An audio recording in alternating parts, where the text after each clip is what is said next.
Listen, you've covered a lot of quarterbacks in Chicago come and go. What's been unique about covering Justin Fields, discussion, even the way that the fans feel about him?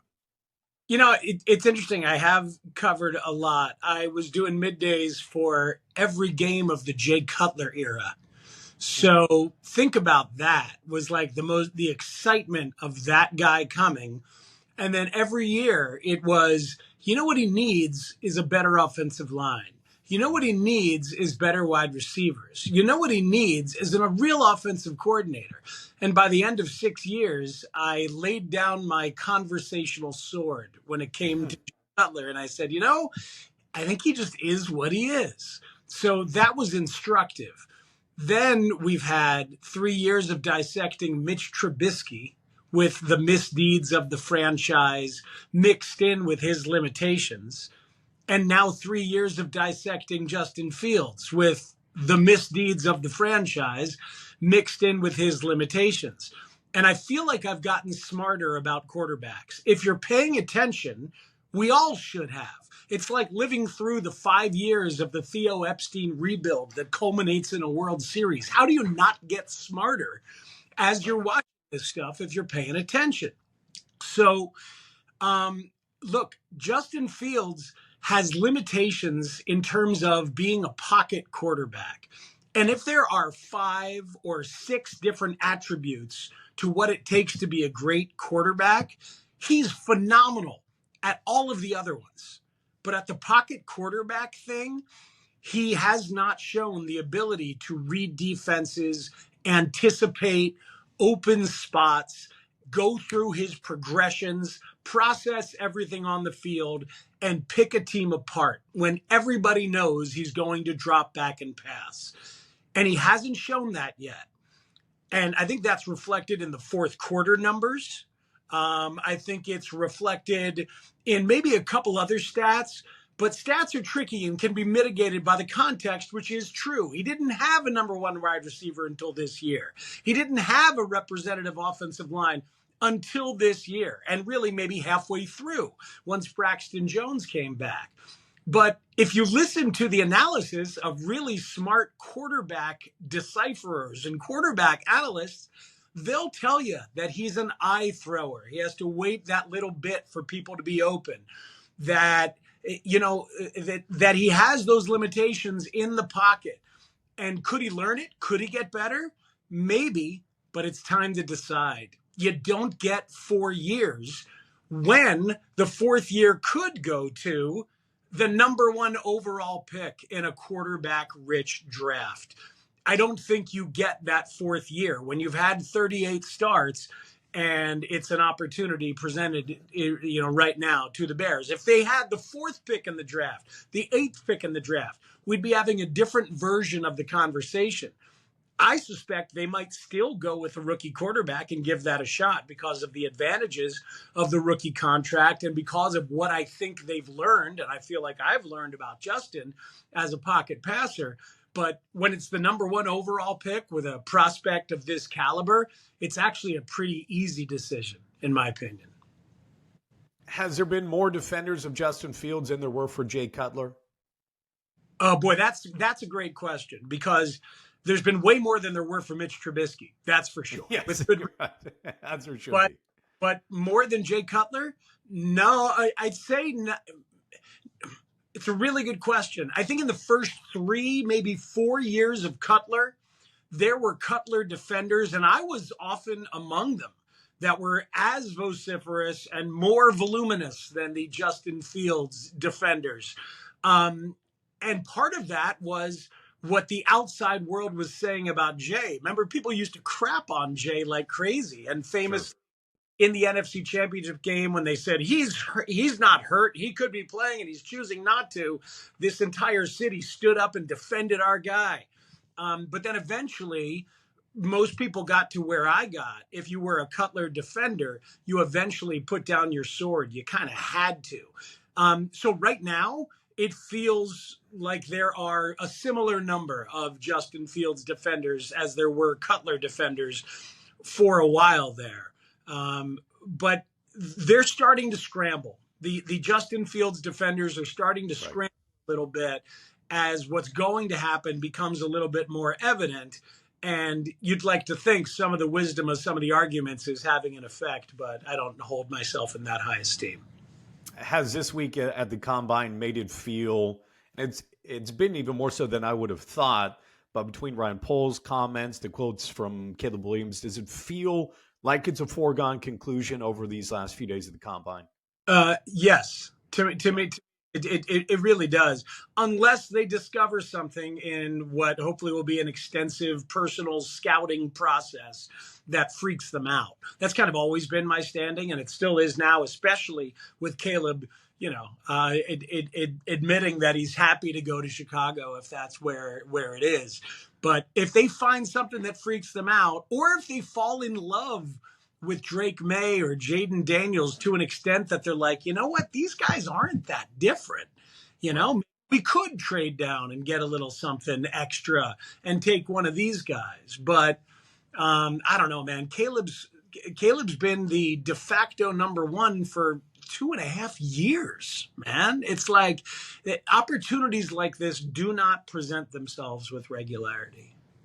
Yeah, I felt like Justin Fields from the end of the season, the last interview they did with the media, when it was so crystal clear that he had no idea what was coming, for a 37-year-old general manager who seems so in touch with his players, who would let their franchise quarterback drift in the wind like he is allowing Justin Fields to do? He wouldn't. Hence, he's going to trade him. And Fields said it, I'd rather be watching film. You can't watch film if you don't know who your coach is, you don't know what your scheme is, and you don't know who the players are. So I felt like he didn't tell him it's over, but for Fields to not know if he's coming back, no one would ever treat their franchise quarterback like that if you believed in him. Yeah, no, I think that's probably true. I got to say, I'm exhausted by reading the clues. I am exhausted from this process. And it reminds me of the summer of LeBron, when LeBron and Dwayne Wade and Carlos Boozer and who else? There's a lot Chris of Bosh. Chris Bosh. Everybody. Free agent. Where are they going to go? What are they going to do? And we're reading every tea leaf. And all I kept thinking about was the dude who saw the double rainbow. Rest in peace, the double rainbow guy, by the way. But like, he's dead? Oh, yeah. I'm sorry to report. Am I late to that party? Yeah.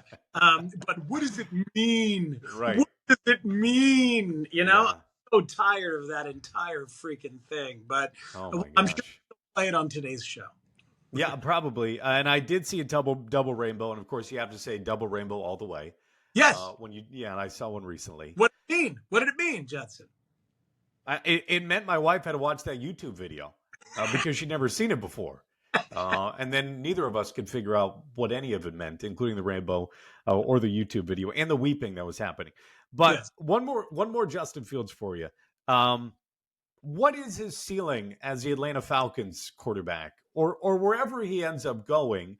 What do you really think Justin Fields' ceiling is? It's interesting. I mean, I do suspect that there is a potential Geno Smith chapter available for Justin, but I don't know. It's difficult to bank on. There are two things which hold him back, and this is best when done physically, okay, because of my remarkable quarterback approximations. Sure. What I was talking about in the pocket, where he gets back there and he doesn't quite see it. So he's a little gun shy. And you've seen this if you're watching. He doesn't take certain throws that are available, or he decides to tuck and run when he might not have to, instead of just delivering the ball on schedule and getting 5-6 yards, doing what you have to do. The other thing is when he scrambles, he doesn't have that quick trigger, boom, release from whatever body position he's in, whatever arm position he's in, like you see Mahomes have, or Aaron Rodgers, or Josh Allen have, or Jordan Love have, which is crazy, but you do see it with that kid already. And frankly, you do see it in the tape for Caleb Williams. So it Justin that little extra split second to gather and then throw. So when you combine those two things, you're just too late sometimes. So I fear that his ceiling has kind of been hit as a pure passer. Now, as long as he remains healthy, there could be a running component that's utilized better where that opens some things up, and maybe there'll be a mix of the skills that lead to a certain level of success. But in terms of multiple playoff wins in the same season, I can't ever imagine it. Justin Fields is a world-class athlete. There's two things he does very slowly that you cannot do as a quarterback: his drop back and his delivery to get to throwing the ball. Everything else is at lightning speed. When he breaks off downfield, he looks like he's moving faster than anyone else on the field, and I think he probably is at times. But those other two things, Yeah. you're dropping back, decision making, and then getting to your throw. And listen, I would encourage those that are pro Justin Fields to go watch Fields throw, and then just go watch Caleb Williams, where the ball almost comes out of his shoulder with the way he throws it. And it comes out with velocity, and that's what they're looking for of a quicker trigger. Enough Justin Fields for you. Never, Cubs. never enough. For You may be, I don't know how many weeks away, how many days away are you? Can you set down Justin Fields? As we go back to Justin Fields, a week, 2 weeks, 3 weeks, Two. I think Yeah. if there's not a trade within two, I'll be surprised at this point. Right. It is leap day today as we speak. Yes, March it is. 15th. If Justin is a Bear, color me surprised. Yeah, you and me both. Cubs fans should feel what about this roster? Intrigued. Really? Intrigued and excited with a little bit of expectation that more will be done during the season if need be. They've left some room below that first threshold of the competitive balance tax for exactly that, in my opinion. Going to see where they are. But I think this offense is better at 4 positions than it was on opening day last year. A healthy Seiya Suzuki is a dramatic improvement from the lack of him at the beginning and what he was in the first half. I mean, his second half was tremendous. Michael Busch at first base cannot be worse than the combination of Trey Mancini and Eric Hosmer and eventually Matt Mervis, what he brought. I think Michael Busch has more upside there. Christopher Morel hit all his home runs at Iowa last April. He's going to be handed third base for as long as he can handle it. So you're better there offensively. And then Miguel Amaya as a backup catcher and a number 2 catcher is a huge upgrade over Tucker Barnhart. And you'll see a mix of him and Yan Gomes in the lineup a lot of days, one of them at DH, if not catching. So those are 4 spots where I think they're better. And then, pitching wise, Shota Imanaga is really, really fun. And I think going to be maybe not as good as Marcus Stroman first half of last year, but overall, I bet he puts up a better overall year than Marcus Stroman put up last year when you add in the second half of the stats and then the fadeaway and the injury for Stroman. I'll put some dollars on that. I think the bullpen's improved with Hector Neris and then a couple kids who came up towards the end. Luke Little's probably going to make this team and a few others. And then, oh, by the way, the manager is being counted on to give them 4 more wins, 6 more wins of the same, with the same roster. And just remember, the underlying numbers last year, whether it was run differential or, win expectancy or things like that, was better than their 83 wins. They should have won more games last year. It's a big part of why they made the managerial change and why they haven't exploded financially to kind of raise the expectation bar. Their expectations are that they had a better team last year than the win-loss record represented. Right. And their run differential, I think, really proves that. And one of the things, too, about Craig Counsell, because I agree, there, of course, is a war when it comes to a manager for more wins that you normally have. But I think Craig Counsell is an overseer of the organization, right? Like, what's best for Pete Crow Armstrong? What's best for Matt Shaw? Like, a lot of these major decisions, should we go get that free agent? Should we plug in this guy, right? Like, a lot of those major free agents or major decisions made in an organization, I think that Craig Counsell has a big say in top to bottom, more so than just filling out the lineup card 9 innings and what he does with a bullpen. Every facet of the organization. Right. Every conversation, every big decision, they're going to run it by Craig Counsell. He is of a level that Jed Hoyer speaks of with great scarcity.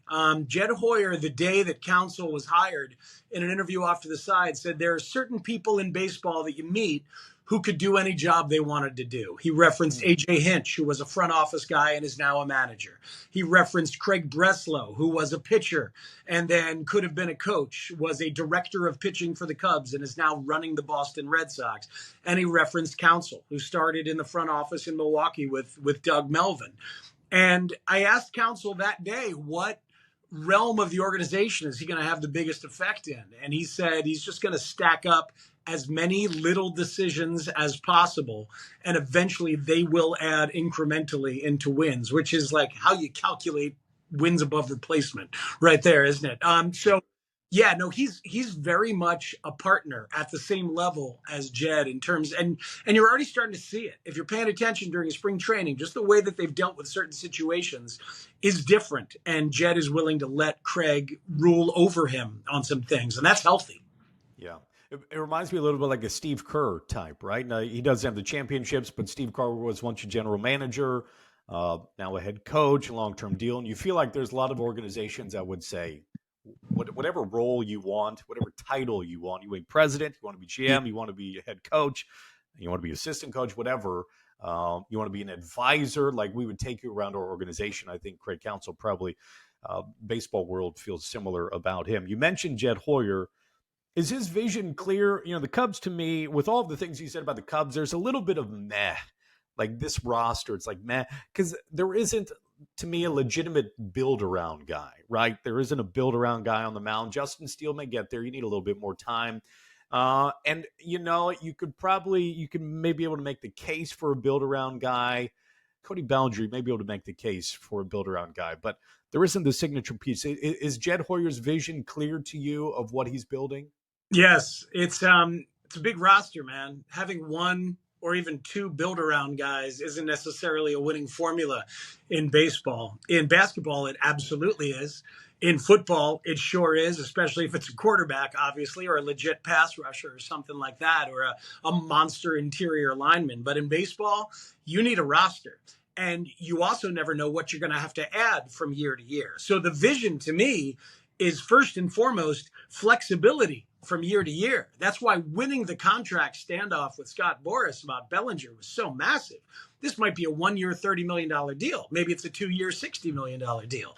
I doubt it's a 3 year, $80 million deal. But if they need an ace, they can trade for one at the deadline. They could sign it next year at the in the offseason. They may not need a full-on ace because I actually think they found one in Justin Steele, which is another conversation. But if they need a lockdown closer to move Adbert Alzolay and Hector Neris to the 7th inning and the 8th inning, they'll go out and get it. They're wanting to be year to year malleable, and so they have very few bad contracts. Find the bad contract on this Cubs team. Find it. You can find one on every big market behemoth in baseball, but this team, Chris Bryant with the Rockies. Yeah, right. Yeah, Dansby's a bad contract. No. Seiya, a bad contract. No. Hendricks extension. Tyone, I know it was bad last year, but that dude eats innings, and if he's gonna show up for 30 starts and the results are a little bit better than they were last year, that's not a bad contract. So they don't have one. So yeah, I see the vision, which is stocking the farm system, staying malleable, and still their payroll is what, 7th, 9th? So I mean, they're going for it with a little bit of caution, but to me, it's the vision is clear. Speaks the first CD I ever bought, Pearl Jam's 10. So pretty cool to see you share the stage with Eddie Vedder. Was that the first time you'd done that? You'd done that before? Yeah, no, it's actually, I think it's either the 4th or the 5th time I've shared the stage with Eddie Vedder. The first time was at his cousin's wedding in 1994. Come on. Oh, it's true. 94 or 95, it was the height of Vitology, that Pearl Jam album. And I was singing, and Eddie was walking around in like some big fur wheeled hat. And we were like, I wonder if Eddie will sing. And we started doing Love the One You're With by Stephen Stills, and he jumped up and joined me on that one. But no, in terms of like an actual gig setting, this is now the 3rd time. or the fourth time. But anyway, he's an absolute gem. Just a sweet, kind musician. The guy who comes to sound check and walks around and introduces himself to every musician on the stage and makes sure that everybody feels comfortable. Kind of musician who makes eye contact with you in the middle of the song and makes sure that you're having a good time, and your good time will help him have a good time. Kind of musician who introduces you by name before you sing a verse of the Weight, like I did the other night. So yeah, he's an absolute gem, and that was a thrill, as it always is. Thanks for being my sweet, kind gem and doing this, Speaks. I appreciate it. You got it, Judson. Pleasure. Talk soon. See ya.